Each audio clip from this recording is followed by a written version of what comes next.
जो ज्यादा पैसे वाला है वो ज्यादा अच्छा एडवोकेट अपॉइंट करके अच्छी तरह से विल बना लेता है। अगर वो उनके पास में तो लीगल एडवाइजर भी ज्यादा होते हैं, उनके पास तो लीगल एडवाइजर मतलब पेमेंट पे रखे हुए थे उन्होंने।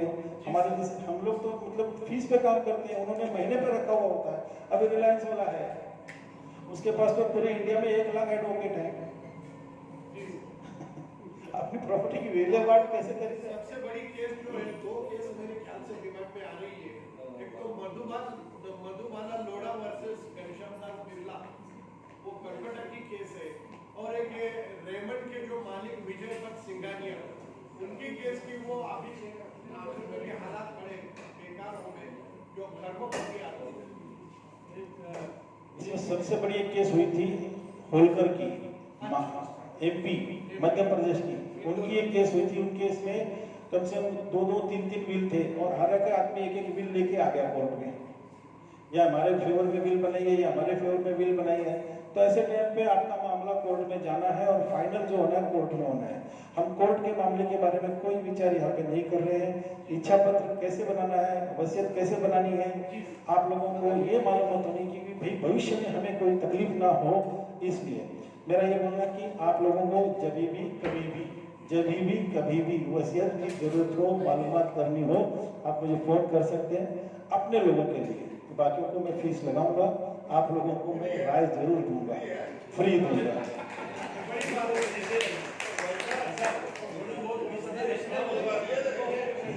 भाई साहब का कहना थोड़ी बहुत फीस ले लेना, ले लेंगे, वो बात नहीं हो। तो जब मैं राय दूंगा, मैंने क्या बोला, 1 मिनट, मैंने आपको राय देने की बात कर लिया। राय मैं फ्री में दूंगा, जब काम करने बोलोगे तो मैं फीस नहीं।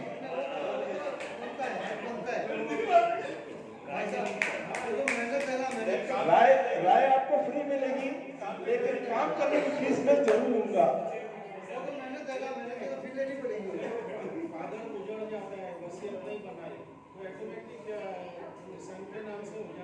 ऐसा है, अगर पिताजी कोई विल नहीं बनाते,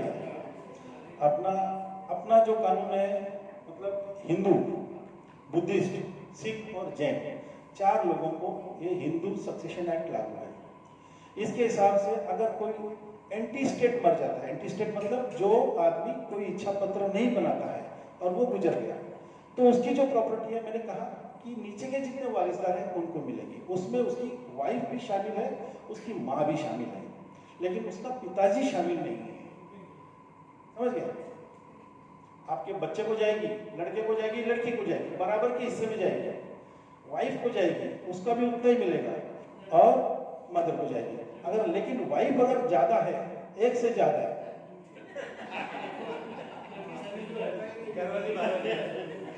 बाहर वाली की बात नहीं है, हमारा विषय चल रहा है शादी की औरत।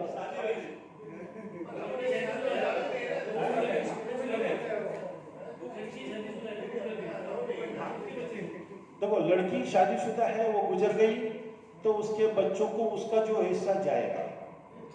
लेकिन मैं वापस बार लेकिन शब्द वापर रहा हूं, उस लड़की का हस्बैंड वारिसदार नहीं है, उस लड़की के बच्चों को जाएगी।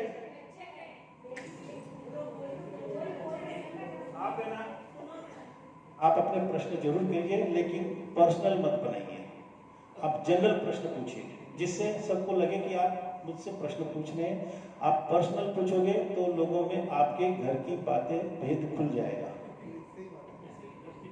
आपने प्रश्न अच्छा किया है कि अगर शादीशुदा लड़की है, उसको प्रॉपर्टी जाएगी, लेकिन वो गुजर गई तो उसके बच्चों को जाएगी, लेकिन उसको बच्चे नहीं है तो उसके हस्बैंड को नहीं जाएगी, तो प्रॉपर्टी रिवर्ट बैक हो जाएगी। ये बात याद रखो। ज्यादा हो तो थोड़ी बहुत हमें भी दे सकते हैं।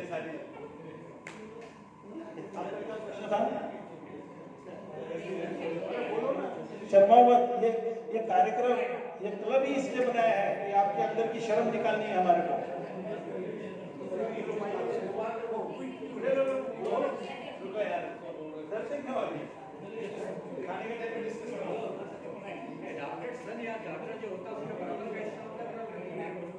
यस, बेटे का और बेटी का दोनों का एकदम बराबर का हिस्सा होता है।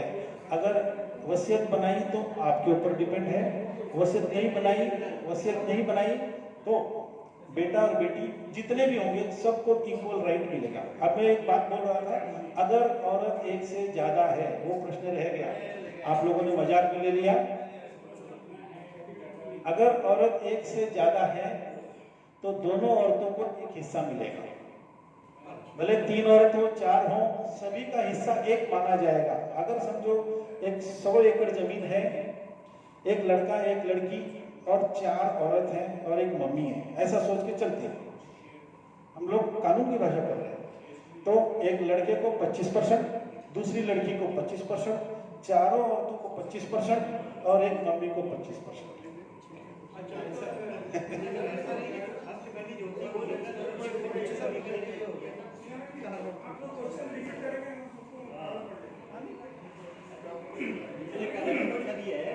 जैसे अपने हिंदू प्रथा में ये है कि जो पहली बेबी होती है तो लीगल शादी मानी जाती है। अगर कोई आपकी दूसरी शादी करता है हिंदू में तो भी लीगल मानी जाएगी क्या?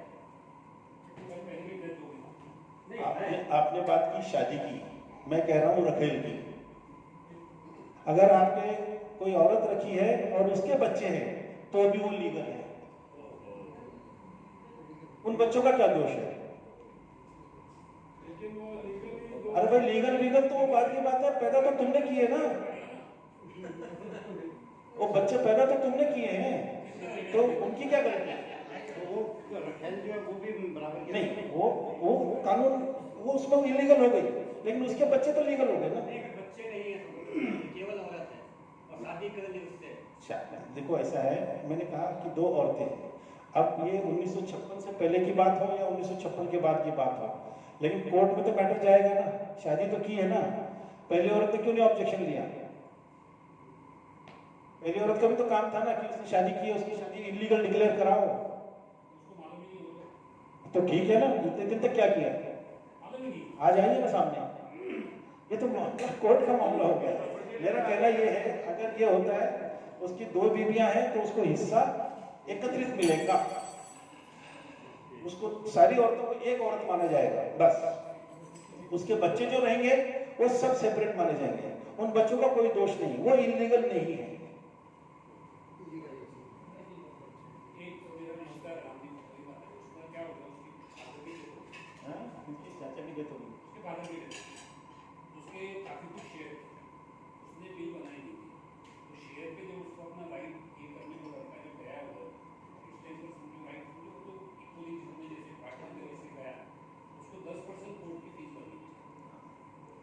जब हम कोर्ट में जाते हैं और उसको एक प्रॉबेट जब हम लेते हैं तो प्रॉबेट की एक फीस होती है।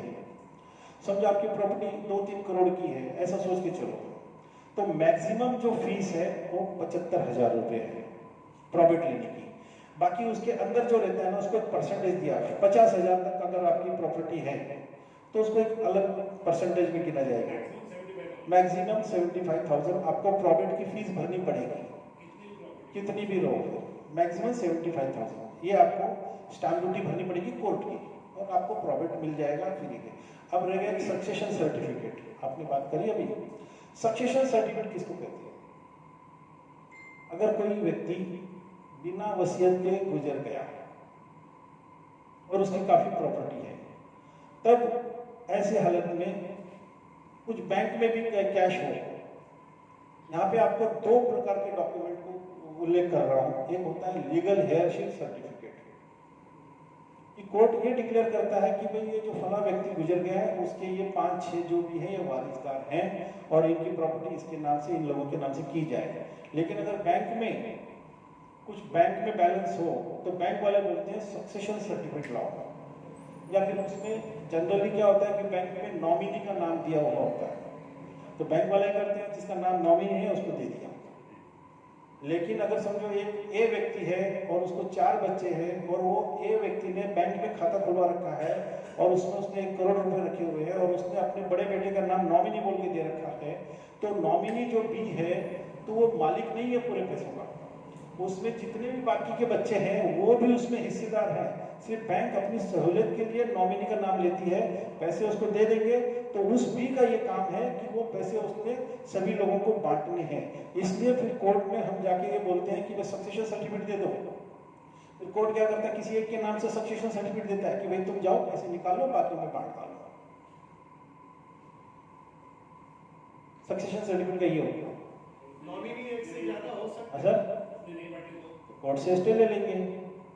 अभी आप बोल रहे तो अभी प्रैक्टिकल बातें हैं, आपने जरूर की चाहे वो भी हमने कोर्ट में सक्सेशन सर्टिफिकेट जो देता है बैंक को लेटर देता रहेगा कोर्ट नहीं, बैंक को नहीं देता है और उसके 4 बच्चे उसमें लिख के देगा कि 4 बैंक। हाँ, जो जब सक्सेशन सर्टिफिकेट कोर्ट में दाखिल किया जाता है ना, आपकी पैसे आपके कहाँ पैसे हैं, ये आपका भी काम है कि आपने बैंक कोर्ट में बता देना कि भाई मेरे विजया बैंक में 1 करोड़ रुपया है मेरे पिताजी के, बैंक ऑफ इंडिया में इतने पैसे हैं, वो उसमें पार्टी बना देने का, बैंक को भी पार्टी बना देने का सबसे बढ़िया तरीका, बैंक को भी पार्टी कर देने का, सभी लोगों को उसमें पार्टी कर देने का। फिर कोर्ट एक सक्सेशन सर्टिफिकेट देगा कि भाई फला को हमने अथॉराइज किया है, तुम जाके बैंक से पैसे निकालो और आपस में बांटो। अगर नहीं बांटे तो फिर कोर्ट ये करेगा, फिर कोर्ट वहां से ऑर्डर करेगा कि भाई इतने इतने पैसे इन लोगों के हिसाब से दे दो। वो अभी आपके ऊपर डिपेंड है। नॉमिनी एक से ज्यादा हो सकते हैं। नहीं, जनरल बैंक में नॉमिनी एक ही रखते हैं, नहीं तो वो डिस्प्यूट हो गया।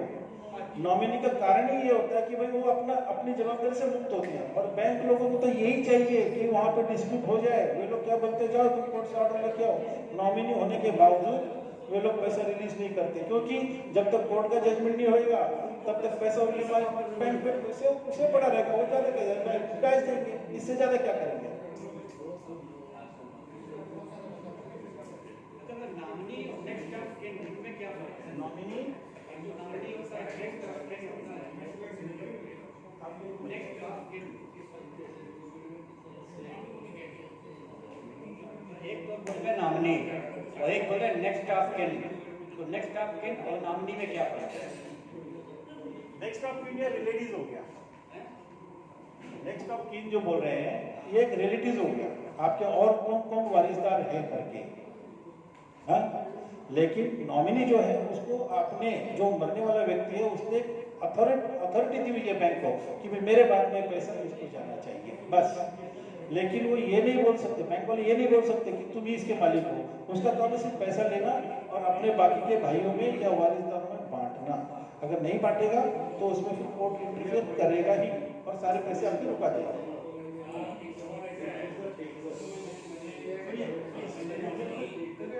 छोटा प्रश्न सर, तो कुछ अभी मैंने सिर्फ अपने दोस्त का कोई नाम लिखा ही नहीं है, मैंने अपने बच्चों को लिखा। तो अगर कोर्ट जो अपना बैंक जो है पैसे नॉमिनी को देगा, भी तुम इनको दे दो। बैंक क्या होता है, बैंक अपनी जवाबदारी टालने के लिए नॉमिनी को पैसा देगा, बैंक को बाकी का कुछ मालूम नहीं। लेकिन बच्चों ने कोर्ट में सूट फाइल कर दिया और उसमें ये कहा गया कि मेरे पिताजी ने कोई विल नहीं बनाया, इसको सिर्फ नॉमिनी बनाया है। हाँ, विल में नहीं है, इसका मतलब विल में उसका कोई हिस्सा नहीं है।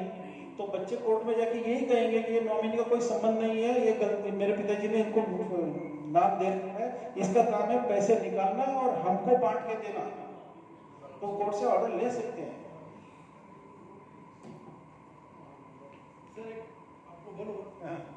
अरे बोलो ना यार। अच्छा, मेरे को ये पूछना था कि एक व्यक्ति ने अपने विल में उनकी प्रॉपर्टी एक 2-3 बच्चों में से एक बच्चे को एक दी और बाकी के हिसाब से बरोबर सब डिवीजन पूरा हो गए, डिस्ट्रीब्यूट हो गए। लेकिन अभी एक बच्चे के पास में अपनी अगली विल बनाने के लिए, उनमें से कोई बच्चा अपना विल बनाता है, क्योंकि हर एक को अपना अपना वो पूरा मालिक होने के बाद वो करेगा। तो वो जब बनाते समय उसको अपने पिता से जो मिली हुई प्रॉपर्टी जो विल के द्वारा, तो वो विल के द्वारा की प्रॉपर्टी को वो कैसे विल्हेवाट लगाए? पिताजी से जो प्रॉपर्टी उसको मिली वो पिताजी की पहले तो उसकी खुद की एब्सोल्यूट प्रॉपर्टी थी। एब्सोल्यूट का मतलब उसकी सेल्फ एक्वायर्ड प्रॉपर्टी थी। पिताजी ने अपनी जीते जी ये प्रॉपर्टी में से समझो एक 20% अपने बड़े बेटे को दे दिया। ये जो 20% है वो उस बेटे की एब्सोल्यूट प्रॉपर्टी है, वो एंसेस्ट्रल नहीं है। तो वो बेटा अपनी इस प्रॉपर्टी को जब चाहे जैसे चाहे उसको यूज कर सकता है। अब एक दूसरा प्रश्न मैं आपको यहाँ पे दे रहा हूँ। हमारी बहनें यहाँ पे बैठी हुई हैं, भाभियाँ बैठी हुई हैं। हिंदू सक्सेशन एक्ट के तहत जब कोई व्यक्ति गुजर जाता है बिना इच्छा पत्र किए, बिना वसीयत किए, और उसकी प्रॉपर्टी जब डिवाइड होती है उसमें से जब वो प्रॉपर्टी लड़की को जाती है और लड़के को भी जाती है, माँ को जाती है, वाइफ को जाती है।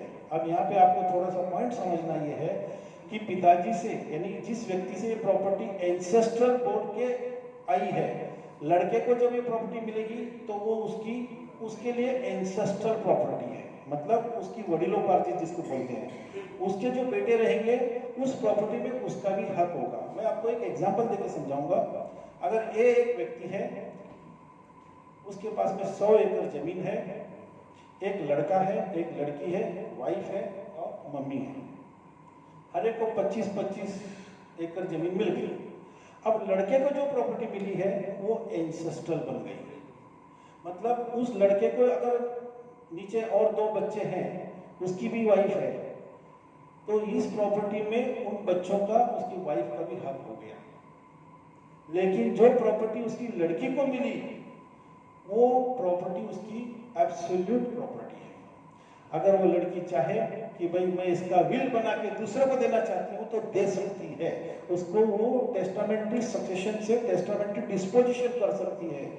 मतलब उसके बच्चों को जरूरी नहीं कि उसके बच्चों को मिलेगी, लड़का नहीं कर सकता। लड़का कर सकता सिर्फ उतना जितना उसका हिस्सा बनेगा, लेकिन लड़की अपनी प्रॉपर्टी किसको भी दे सकती है, अपने जीते जी।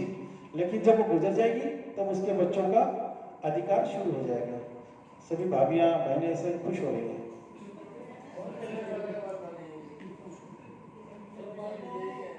आपने अपने 2 बच्चों को प्रॉपर्टी बढ़ा दी, एक बेटे ने अपनी कंपोज के अनुसार, अपनी बिल के अनुसार कुछ कमा लिया एक्स्ट्रा, हाँ। और अगर इन बिटवीन उस पिता का देहांत हो जाता है तो दूसरा भाई ये बोलता है कि तूने बाप से ज्यादा पैसे ले लिए, मेरे को कम मिले, उसका भी हिस्सा मुझे मिलना चाहिए। ये कोर्ट मैटर हो गया।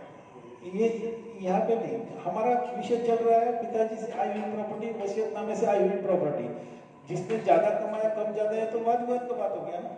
यहाँ पे तो ये विषय के ऊपर डिस्प्यूट होता है, ऐसे बहुत होगा ना, क्यों नहीं। दूसरा भाई बोलेगा तेरे पास में ज्यादा पैसे हो गए, अरे भाई उसने मेहनत ज्यादा करी है ना, कहाँ से है वो, तो आपकी प्रॉपर्टी है आपके पास। उसने मेहनत ज्यादा करी है। सर एक होती है, आवाज आ जाएगी सर, एक होती है कि ये एंसेस्ट्रल प्रॉपर्टी में, एक होती है सेल्फ एक्वायर्ड। अभी समझो एंसेस्ट्रल प्रॉपर्टी मिल गई 100 एकड़ जगह, ए आदमी है, ए को एंसेस्ट्रल प्रॉपर्टी मिली 100 एकड़ जगह, ओके। उसने अपने लाइफ टाइम में समझो वो 100 एकड़ जगह कमा ली और 100 एकड़ कमा ली, उसके पास टोटल हो गई 200 एकड़। अब उसको अपनी विल बनानी है, इस पे गाइड कीजिए। समझो उसके पास बाकी कुछ भी नहीं है, कैश कुछ भी, माल मतलब कुछ नहीं। उसकी जो 100 एकड़ जमीन जो उसको बाप दादाओं से आई है जी, और उसके जो नीचे बच्चे हैं उन बच्चों में भी उस 100 एकड़ का अधिकार है। लेकिन जो 100 एकड़ उसने खुद कमाई है वो उसकी एब्सोल्यूट और सेल्फ एक्वायर्ड प्रॉपर्टी है। वो सेल्फ एक्वायर्ड प्रॉपर्टी का तो विल बना सकता है, लेकिन जो 100 एकड़ है उसमें उसका कितना हिस्सा है, उसमें उसका कितना हिस्सा है जो बाप दादाओं से आई है वो देखना पड़ेगा, और उस प्रॉपर्टी का ही, उतने हिस्से का ही वो विल बना सकता है। उदाहरण अभी मैं आपको दे देता हूँ। 100 एकड़ जमीन उसको आई, एक लड़का है एक लड़की है, 2 ही है अभी समझो, तीसरा कोई नहीं है। उसकी औरत भी गुजर गई, उसकी माँ भी गुजर गई। 100 एकड़ जो उसको बाप दादा से आई है तो 50-50 एकड़ दोनों बच्चों को मिलेगी अगर वो गुजर जाता है तो। लेकिन जब तक वो जिंदा है तब तक उसमें तीसरा हिस्सा है उसका। जब तक वो आदमी जिंदा है तब तक उसमें उसका तीसरा हिस्सा है। वो 33.33 ऐसा सोच के चलो, उतने हिस्से के लिए ही बिल बना सकता है। तो वो आदमी 133.33 एकड़ का बिल बना सकता है, वो किसी को भी दे सकता है। लेकिन 33.33 लड़के की जो सेल्फ पिताजी से आई है उसमें, और जो लड़की का हिस्सा है उसमें वो बिल नहीं बना सकता है, उतने प्रॉपर्टी को वो नहीं दे सकता है। वो अपने जो विल बनाएगा वो 133 एकड़ वो किसी को भी दे सकता है। जी हाँ, उससे ज्यादा नहीं कर सकता। और वो जो बाकी 66 एकड़ है वो उन दोनों, वो लड़कों का है, एक लड़का और एक लड़की, उनको मिलेगा। इसलिए मैंने आपको एक एग्जांपल लिया कि भाई एक लड़का एक लड़की सिलक है और बाकी वो खुद है, तो उसका तीसरा हिस्सा है। हाँ, वो गुजर गया तो लड़का और लड़की दोनों का 50-50 एकड़ का हिस्सा हो गया। लेकिन जब तक वो जीवित है तब तक 33-33 है।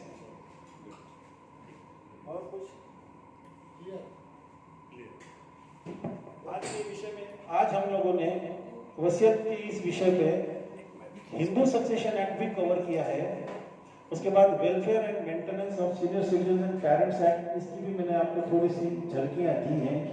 और हिंदू सक्सेशन एक्ट जो है 1956 का, जिसको बाद में 2005 में अमेंड किया, उसके बारे में मैंने थोड़ी सी मालूमात दी है। हालांकि उस कानून को समझने के लिए काफ़ी, उसके लिए भी कम से कम 1.5 घंटे का लेक्चर अरेंज करेंगे तो वो उसको मालूमात पूरी दे सकते हैं। अब मैंने जैसे कहा कि एक औरत को जो हिस्सा मिलता है उसमें डिफरेंस होता है और एक आदमी को जो हिस्सा मिलता है उसमें डिफरेंस होता है। ये सब बातें कानून की धाराओं में है, कभी वक्त मिलेगा तो तब हम उसके बारे में चर्चा करेंगे।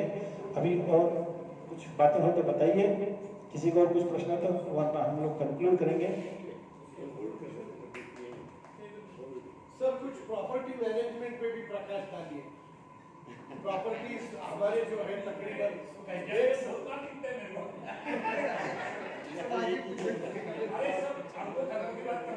सिर्फ तुम्हारे माल की फिक्र मेरे नहीं, डॉक्टर साहब ने तो बता दिया है, डॉक्टर साहब ने बता दिया है पहचान जी, डॉक्टर साहब ने बता दिया है कि भाई मैं मेरी प्रॉपर्टी सिर्फ और सिर्फ मेरी बीवी को देना चाहता हूँ, बस खत्म। 2 वाक्यों में उन्होंने अपना, हम उधर भाभी जी की ही मुहार लगा रहे हैं। वो बात में उनकी बात की ना, वो क्या करेंगे, हमने चमचीगिरी शुरू कर दी है। हाँ वो आपकी इच्छा है। तो वो है और हम बहुत आपकी डोंट वरी सर। तो सर फिर भी क्या होता है, देखो एक समय में जब हमारे 100 या 70 साल पहले हमारे अग्रवाल भाई लोग आए थे, तो तभी शुरुआती दौर में कोई किराने की दुकान की, किसी ने होटल किया, किसी ने क्या किया। आज वो सभी के सभी लोग अच्छे पोजीशन पे है, वेल टू डू है, और इंडस्ट्रियलिस्ट से लेके प्रोफेशनली भी वो लोग सभी अच्छी पोजीशन। तो प्रॉपर्टीज ऑटोमेटिकली अच्छा है। तो ये विल भी एक प्रकार का उसका ही बड़ा ये है, लेकिन प्रॉपर्टी मैनेजमेंट के कुछ अगर कायदे कानून या ऐसे है, या हमारे सीनियर सिटीजन्स के लिए पीएम ने कुछ नए स्कीम्स बनाई है, तो उस पर कुछ बोलिए।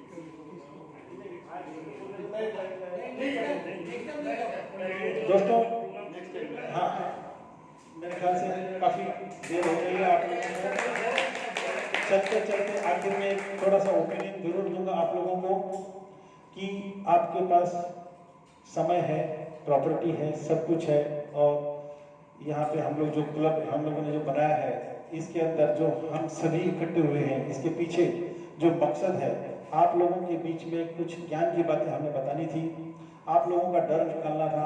अभी वहाँ पे वो हमारी बहन कल्पना जी और कुछ बोलते बोलते रह गई है, तो ये डर निकालने के लिए हम लोगों ने एक प्रोग्राम अरेंज किया हुआ है। आप सभी से मैं विनती करता हूँ कि आप अपना डर निकाल दीजिए और अपनी जो बातें हैं खुलकर बताइए। आज की बात नहीं कर रहा हूँ, आगे के लिए भी। और आप लोगों से ये कहता हूँ कि जिसके पास भी जो भी कुछ प्रॉपर्टी है, ये नहीं कहता कि आप अपने बेटे को दो या अपने बेटे को आप नजरअंदाज कीजिए, लेकिन जब तक आप जिएंगे जियो, शान से जियो, अपनी प्रॉपर्टी अपने पास रखो, उसको डिस्पोजिशन कैसे करना है ये आप अभी सोचो और उसके विल जरूर बनाओ। हम ये नहीं कहते कि आप अपने बच्चों को नजरअंदाज करो, आपको जैसा जो चाहे आप करो।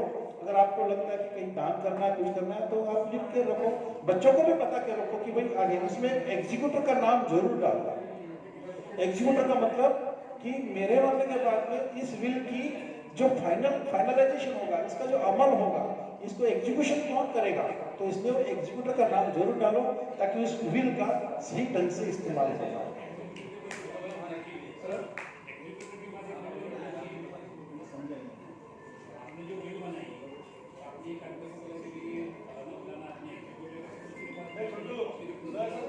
एग्जीक्यूटर का मतलब ये होता है कि विल के अंदर उसका नाम लिखते हैं और वो उसको ये डायरेक्शन दिया जाता है कि मेरे मरने के बाद में इस प्रॉपर्टी का, ये विल का आपको एग्जीक्यूशन करना है, इसलिए आपको एग्जीक्यूटर किया है। तो उसको कॉपी देने की जरूरत नहीं है क्योंकि आपके पास में है, लेकिन उस आदमी को नॉलेज है कि भाई ये मैं इसमें एग्जीक्यूटर है, और जो मरने वाला है जिसने विल बनाया है वो उसमें उसकी फीस भी फिक्स करता है। कॉपी देने में कोई हकीकत नहीं है, उसको बताना पड़ेगा ना आपको कि भाई मैंने इस व्यक्ति को एग्जीक्यूटर अपॉइंट किया है, इसकी कॉपी दो ना, तो उसको नॉलेज होना चाहिए। वो तो सर अगर रजिस्टर किया तो रजिस्ट्रेशन ऑफिस में है, नहीं है तो उसको एक कॉपी दे दो। आपका बोलना जो है सही बात है, उसमें कोई बड़ी बात नहीं है।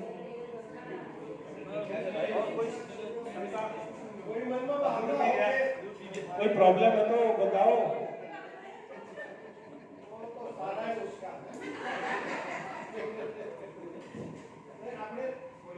उसके बाद उंगली दिखा के क्या फायदा? वही बोल रहे हैं। अरे मनवा कोई और भावना हो तो बताओ, फटाफट मारा भाई। हाँ फटाफट बताओ भाई, करना नहीं है। तो दोस्तों, मेरे हिसाब से आप सभी लोगों को आज वसीयत के ऊपर हमने जो एक छोटा सा लेक्चर दिया, शायद आप लोगों के सभी कंसेप्ट में बोल रहा हूँ, आपके नोशंस क्लियर हो गए होंगे। और कभी शंका हो तो आप मुझे बोल सकते हैं। फिर से कहता हूँ, राय देने के पैसे नहीं है, काम करने के पैसे। धन्यवाद।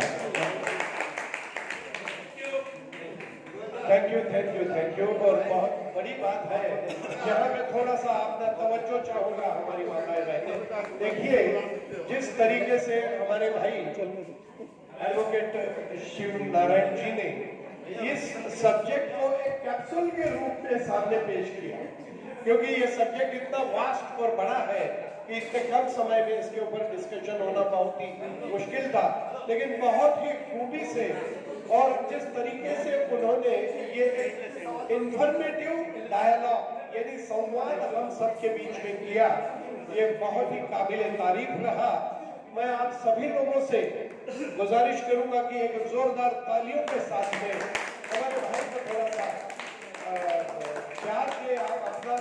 और देखिए, भाई राय को अपनी पूरी तरह से देने को तैयार है और काम भी तो वो भी वाजबी रेट में ही करेंगे, इसकी मैं आपको पूरा ये दे रहा हूँ गारंटी। क्योंकि दुनिया में मिलता तो है बहुत कुछ हमें अपनी जिंदगी में, लेकिन हम गिनती उसी की करते हैं जो हमें अभी तक मिला ही नहीं। देखिए, सही बात है क्या? अरे जो मिला है उसमें तो खुश रह के अपना जीवन तो गुजार ले, जो नहीं मिला है बस उसकी थाली में जाके देखता बैठता है कि इसने घड़ा दे दिया कि माँ, फिर डैडी तुमने उसको इतना दे दिया, नो करते करते सारी जिंदगी गुजर जगी। अरे भाइयों और बहनों, किस्मत लेकर आना और कर्म लेकर जाना, यही एक जिंदगी का उसूल है और इसी का नाम जिंदगी है। सच। और हमारे अपने घरों में, क्योंकि मैं कई सारे ओल्ड एज होम्स या सीनियर सिटीजन्स की संस्थाएं, तो फिर कैसे भी तबके की हो, मैं वहां पर जाके थोड़ी बहुत सेवाएं जहाँ होती है वो करने की कोशिश करता हूँ, संगीत के माध्यम से और इससे। लेकिन ये बात अपने दिमाग में लीजिए, देखो काली मेरी जाति ना पड़ जाए कहे, तो एक बात ध्यान में लो कि अपने घर के बुजुर्गों की आंख कभी भीगने मत देना। अपने घर के बुजुर्गों की आंख कभी भीगने मत देना, क्योंकि जिस घर की छत से पानी टपकता हो, उस घर की दीवारें भी कमजोर हो जाती हैं। तो इसी नोट के ऊपर मैं आप सब लोगों का शुक्रिया अदा कर रहा हूं। और अभी यहाँ पर हमारी एक मिनट यस सर, यस हाँ,